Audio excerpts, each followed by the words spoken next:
It's the Opperman Report.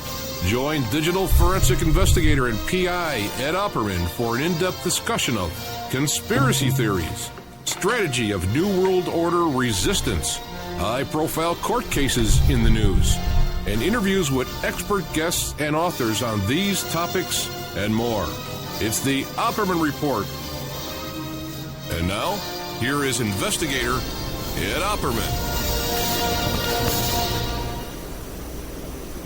Okay, welcome to the Opperman Report. I'm your host, private investigator Ed Opperman, and this portion of the show is brought to you by emailrevealer.com. You can go to emailrevealer.com. You can get yourself an autographed copy of my book, How to Become a Successful Private Investigator. But also, too, if you check around the site, all kinds of wonderful services we can provide for you at emailrevealer.com. If you think your boyfriend's cheating on you or your husband's cheating on you, we have something called an online infidelity investigation. You give us their email address, and we could trace it back to online dating websites, personal ads, even porn sites, escort service sites, swinger sites, and we could trace it back there. We could catch them cheating online. Also, all kinds of different investigations, adoption investigations, asset searches, locates, employment locates. So you want to collect on child support, you need to find your spouse's current place of employment. We could do that for you. Criminal records checks. Any kind of email tracing. You need a name and address from an email address. You would need to locate a runaway. You got their email address. We can email them, see where they are when they're opening the email. Computer forensics, cell phone forensics, all kinds of fun stuff at emailrevealer.com. Okay. I think we got a good one for you today. We'll be covering Ted Bundy, and we've done it several times in the past. But this time, what do we got? We got Dr. Al Carlisle. And he's written this fascinating book here. He's actually interviewed Ted Bundy way back in 1976. The first book is called Violent Minds. Violent Mind, the 1976 Psychological Assessment of Ted Bundy. And then he's written 4 books in total. But the next one coming up that he wrote about Ted Bundy is I'm Not Guilty. The Case of Ted Bundy, I'm Not Guilty. And then several other books as well. And he's got to be writing a book about Columbine, so we're going to have him back about that. Now, you can catch Dr. Carlisle at his website, violentmind.com or alcarlisle.com. And also, too, he's got tonight, as you're listening to our show, he'll be speaking at the Comic-Con in Utah over there this Thursday, Friday night, Friday 22nd, September 22nd, at Comic-Con up there in Utah. And he's going to be speaking about... well, he'll tell us about it. Dr. Carlisle, are you there? Yeah, I'm here. Thank you so much. So tell us about yourself. Who is Dr. Al Carlisle? Okay. I came from Utah. You know, my ancestry goes way back. And I was going to be a nuclear physicist. And I took a college class in advanced calculus and flunked it. So I thought, well, I can't do that. I really don't like math that much. And so I took a psychology class, and I liked it, and then got my master's and started working on my doctorate. And one day, a professor tapped me on the shoulder and said, hey, would you be interested in the job at the Utah State Prison? And I thought, well, I've never really talked to a criminal before, but yeah, I'd love it. So I applied, got the job, and over those years, we had so many. It's just like a huge laboratory where you go in, and the guys are open. You know, before they go in the prison, they're not. But once they get there and they feel like they have nothing to lose, and you get so many guys who really want to understand themselves. And so I got to know all of these guys, you know, so many killers who would get into great detail. And my whole thing was, again, this is just a big laboratory. My whole thing was, what did you experience? What were you going through? What was your personality like? What were you thinking? What were you feeling prior to the crime? And what were you going through during the crime? And then after the crime, what did you go through? How did this change you? And with some serial killers, Keith Jasperson, I saw it from the Northwest and got his story, but, it's a question of, once you've killed the first person, why do you do it again? What is the drive? And Arthur Gary Bishop, who had killed 5 kids, after the first one, he said, he says it's, and he pointed at his chest, and he says, it's like something leaves you. And then after that, he went on and killed 4 more, and he didn't have any negative feelings. But the fascinating thing that was part of the beginning of this whole research thing, when he got convicted of killing the kids and he came to prison, he was on death row, and he said, okay, he wants to die. He's ready to go. And I went down and visited him. And it was just a routine visit. Okay, Art, you're here. I'm from the psychology department. Is there anything that you want? If there is, just let me know. And he said, yes. He said, I have killed 5 kids. I'm guilty of every one. He says, I want to know why I did it. I want to know how I got to that place in the first place, because I can't understand it. He came from a normal home. He was an Eagle Scout. He graduated high school. He went to college. He went on an LDS mission for his church, and so he's really religious at one point, and then when he found he couldn't stop with the kids, he gave it all up. But just the fact of that, and there was a Dr. Art Norman, who was doing a psychological assessment on Ted Bundy for one of Bundy's lawyers in Florida, and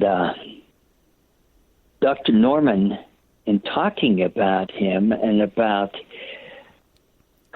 when he started going to college and he got hurt, and Norman was asking him, okay, what happened? And Ted says, I don't know what happened. He says, I don't understand it.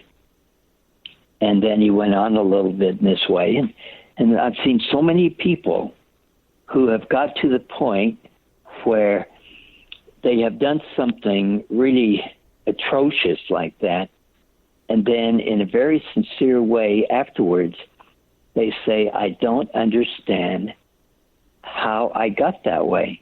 Now, that can be taken 2 ways. A person can either say, well, this guy's faking. Of course he understands. How would a person not understand about how they got that way? Or you could say, well, let's assume he really doesn't understand, and let's go on that premise. And if we follow that one and explore that in every part of his life, starting from a child and take it step by step through his whole life, is there something we can gain by him wanting to understand? Can he teach us something that we don't know?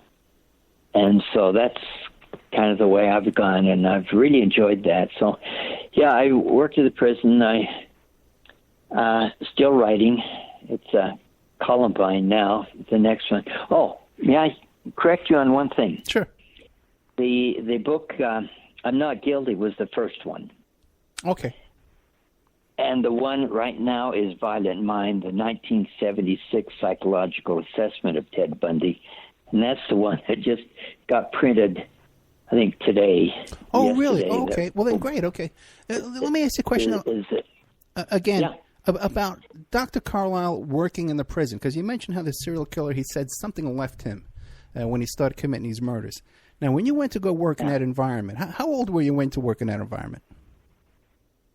Oh, let's see. It was about around 30. About 30 years old. Now, About 30 years old. now that's a pretty gritty, discouraging, depressing. People people's lives wasted and lost. You see people who threw their whole life away. People can't function in society. People are just predators. Being coming across that day after day after day, having to go into that kind of setting every day. Did you lose anything inside of you? Well, that's a good question. Sort of yes and no. It was always exciting. In fact, I retired in '89, and I'm still having dreams about working in the prison, about doing evaluations and such. So that was an extremely exciting part of my life. However, on the other side of the coin, when Arthur Garrett Bishop was executed for the murder of those kids, I was with him on death row. And we talked. I would spend an hour talking, then his religious leader would come in, spend an hour, then I'd spend an hour. So, and I had seen our Archbishop several times a month, and every month for 2 years prior to that. So, I really knew this guy quite well. But we're sitting there talking, and it's getting close to midnight, and I know at midnight they're going to take him down into the death chamber and inject him with these chemicals. It's going to kill him. And he's ready. He says, I have no problem about it. He says, I did it. He says, I don't mind meeting God, but I'm afraid of meeting those kids on the other side. Anyway, the point, when it was over, here I am with this guy, and I'm there until they come in and take him and lay him on the gurney, and strap him down and take him down the death chamber where they do their thing. And I had a chance to be there and watch it, and I told Lord I really didn't want to. I wanted to remember him the way he was when he was alive. But when it was over, he had given me his last bit he wanted to say, his last words. And so I went out through, and there's 11 different connections, security places to get out of the grounds of the prison, went across the street where all of the TV and the reporters and everyone was over there waiting. And so I went in, and they asked me questions, what were his last minutes like when I was with him, and his mood, and was he scared, and so forth and so forth and so forth. And I answered all of those. And then when he finished, and this is the point, when he finished, I climbed my car. I drove 30 minutes to my house. I got in bed, went right to sleep, and then got up the next morning and went to work and had a pretty typical day, And so a person might say, how can you spend the evening with a guy who's going to die in a few minutes, in an hour or a few hours, and you're with him right up until the time they take him away, and yet you can go home and go right to sleep. And so, yes, that part of the question and answer is you get so used to all of that that it gets so it doesn't really, at least to me, it got so it really didn't bother me. Now, you mentioned that Arthur was LDS, right? Yeah. You're also Archbishop was LDS. Yeah, you're also LDS? Yes. And Bundy for a time, too. He was involved in the LDS Church, correct? Yeah. Which is interesting, because that's another big question in Bundy's life. Because he gradually was falling apart, and he couldn't stop doing what he was doing. And, when he came to Salt Lake and he was getting away from Lake Sammamish, and the reports of this Ted with this Volkswagen, and when he came down, the killing started in Salt Lake. And he just couldn't stop. And then he got interested. The LDS missionaries approached him up University of Utah, and he got involved a little bit with their LDS ward, and then he stopped. And then just about a week or two before he was picked up on the Carroll de Ranch one, he told the missionaries he wanted to get baptized. And he got baptized. And I asked him, and this is one of the chapters in this Violent Mind book, this one that just came out. I asked him, Ted, why? Because he had told me that he was not religious. Now, he grew up in a religious home, and his parents were religious, his mother and stepfather. But he wasn't. He really didn't believe in God. And when we talked about what do you think's going to be in the next life, is there anything there when you pass on? He says, well, I think it's just going to be a big intellectual thing where you can discuss things with people and such. And so, in order for him to be baptized, one of the questions is, are you smoking? Are you drinking? You say no. He didn't say, no, I'm killing people, but that's all. That's not a big deal. But so he seemed very sincere. So the issue is, was he sincere? Did he really join hoping that he could stop killing? Or did he join just in case he got caught, and he would say, well, I'm a Mormon, therefore you people can be nicer to me because I'm one of you. He was never really one of them. But I felt that there was a sincerity in him. And a lot of other people did, too. People up north. Okay. So now you came into contact with Ted after he was convicted of the attempted kidnapping of that girl in the mall, the one where she ran away with the handcuffs still on, right? So he was convicted of that, and then how did you come into contact with him? How did what? When he was convicted of that and he was sent to the prison, how did you come into contact with him? What was your role?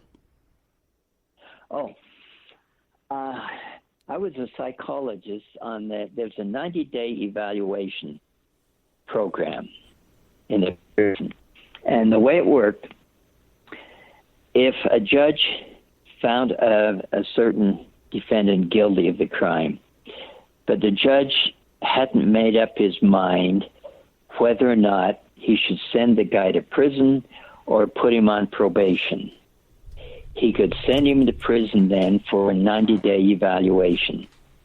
And in 90 days, he would be seen by a psychiatrist, by a psychologist, who was me, by caseworkers, and then in a meeting we would get together and decide some things, how we thought about him.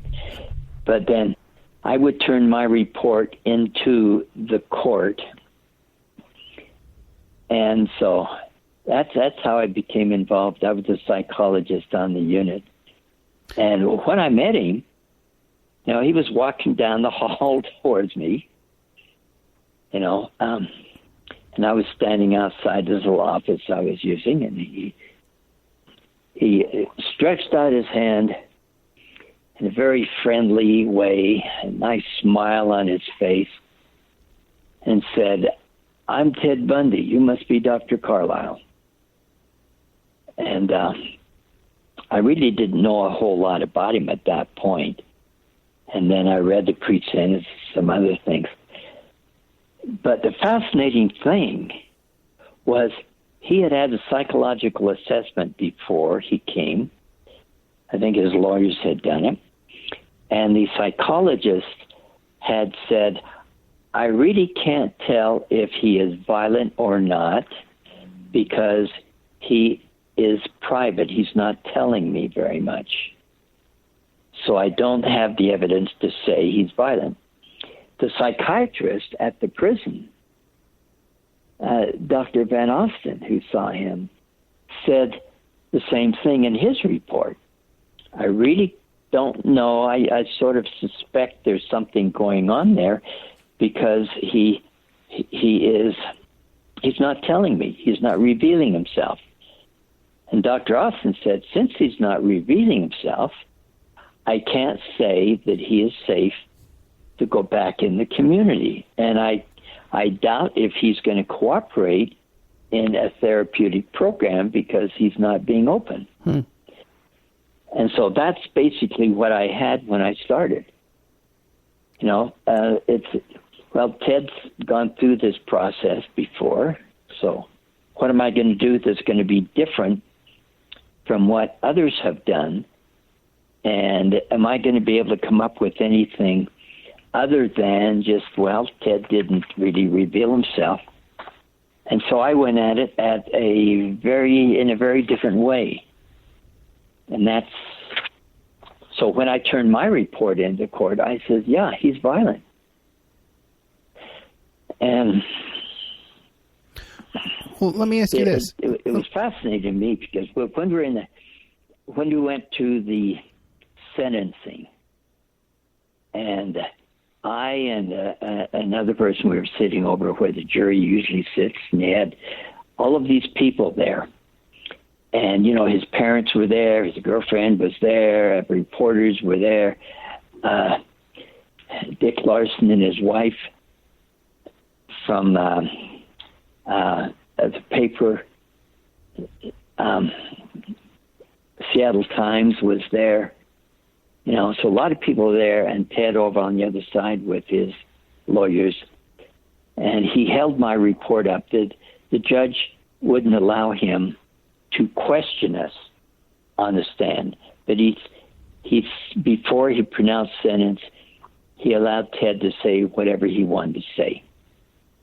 And Ted stood up, and angry, tears coming down his cheeks. He held up my report and he waved it in the air. And he says that this is not accurate. This was written to conform to the crime, and this is not me, and, you know, all of that. And I was thinking, wow, he really hates me. But, you know, then when he got sentenced to prison, what did he do? He contacted me. And we would meet there at the prison, you know, and it's like he was my friend. Really? He talked, and you know, I said, Ted, what are you doing? How do you spend your day, and so forth? And when he escaped, the first time in Colorado, and he got exhausted, he came down and he climbed this car. He was driving through it, and he got caught, and he got put back in jail. He called me. And we talked for about 15 minutes, you know, and I recorded this. But it's like he was my best friend. And you think, wait a minute, how could he hate me so much when he's being sentenced? And then when he gets in there and after, we're friends. And he was a fantastic actor in this way. But yeah, it was really something. When you were interviewing him, like that. When you were interviewing him about the attempted kidnapping, did he ever admit his guilt in that case? No, not to me. See, with me and through his time in Colorado and through most of his time in Florida, he was adamant about the fact that he had not done any of this. It was just about the day before when he met with, an investigator from up in Washington. Chipple or something like that. And, I'll think of it in a minute. But Yeah, he met with him, and he confessed all these crimes. So then, when you were interviewing him, and back to 76, when you were interviewing, now this was, or he had already committed some murders before this botched kidnapping. Committed several of them up in Washington. Yeah. And finally, the two at Lake Sammamish, and then he left and killed one on the way down to Salt Lake, I think around the border of Colorado, Idaho and Utah, and then came down in Salt Lake and started committing homicides in Utah and in Colorado. Now, by that time, he had already been involved in local politics, right? He was working for some local politician, correct? Well, he was up in Seattle. Right. Did he mention any of that to you? Yeah. As we went through his life, he mentioned those, and he did a good job. He did a good job in political activities. People liked him. In fact, when he was arrested on the suspicion of attempted kidnapping of Carol DeRange, when he was arrested, and Jerry Thompson was a detective, a wonderful guy, extremely good at what he did, very down to earth, very earthy, so to speak, in the way he talked. Jerry, what you saw is what you got. There's no pretense. But boy, he dogged this guy Bundy until he finally got all the evidence. But when he was arrested, then he was going to go to trial and all that. There were people up in the Northwest who said, this guy cannot be guilty. I mean, Utah has the wrong guy. Right. He could not have done this stuff. And even when the sentencing, when Dick Larson and his wife, Virginia, were there in the court, and Dick Larson was a reporter who was collecting all this information and wrote the first book on Ted Bundy that they made into this documentary, But I talked, and Dick passed away, but I talked to his wife, Virginia, and she talked about being there, and she knew the cameras were scanning all the people out there in the audience. So she says, but she had tears in her eyes when the judge sentenced Bundy to prison, because she so strongly believed that he could not have done it. That's a fascinating thing. Well, let me ask you a question. About Ted Bundy. How did he describe to you, when you were interviewing him, how did he describe his political activities? Like he was a driver and a volunteer? Did he trying to say, well, I have a lot of political influence with these people, that kind of thing? Or what did he say to you? Well, he didn't so much brag. Ted didn't. When we went through his history, started a child and then teenage and his whole history, right. He didn't really brag, but, Art Fletcher in his campaign, and he was a driver, and he helped him with some of the speeches, and, but Ted he really enjoyed those political activities, and he was very good in them. And I believe that if Ted had not been a killer, if he had just been the political person that he wanted to be, that there's a chance you would have seen him running for mayor and governor of the state and like that. Very personable. Yeah, if he was a politician, he probably would have killed more people, right? Let me ask you a question, though. Now, but did he seem to have any political influence? Like, did he get any kind of special treatment while there in the prison that you noticed? Oh, no. No.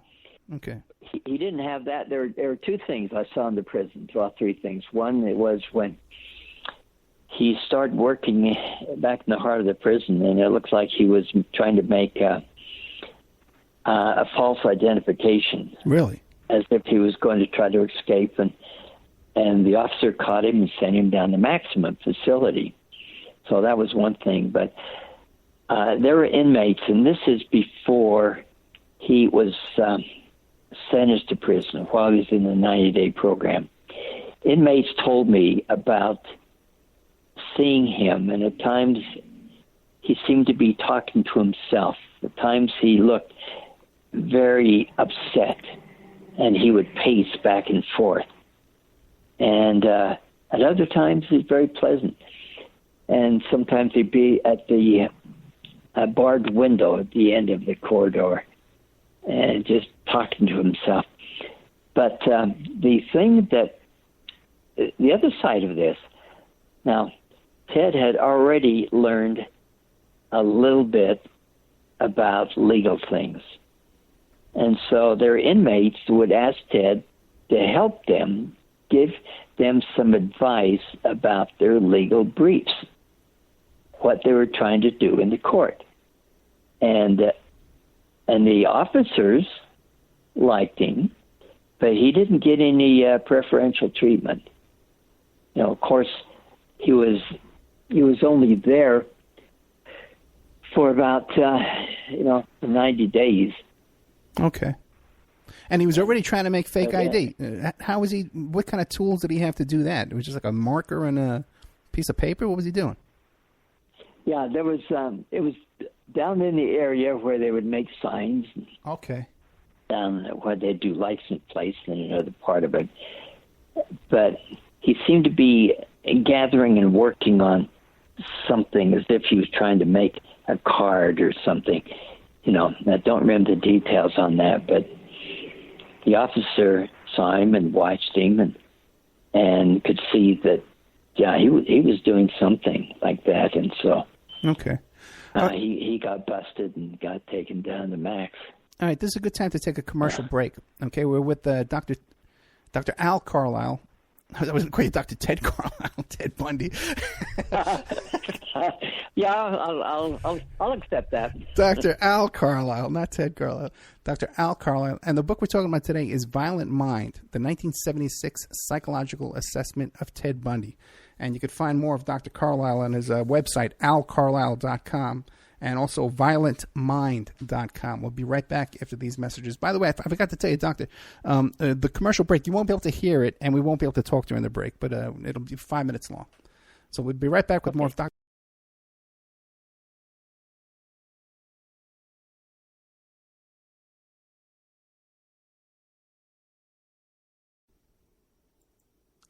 And now a word from our sponsors.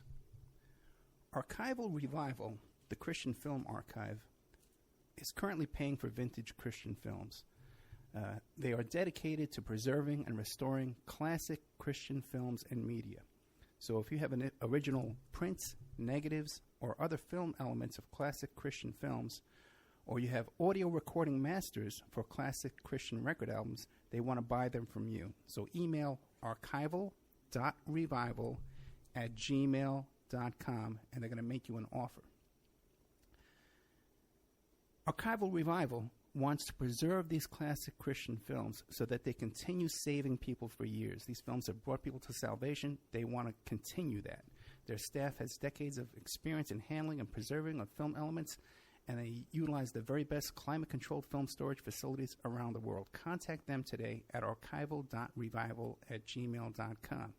If there's someone you know has these prints, negatives, recording masters, or other materials from vintage Christian films, you can check out their blog at archivalrevival.blogspot.com.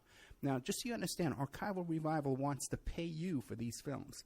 So you can look in your church attic, in the church basement. If you have a friend who runs a Christian youth ministry or these youth vicarious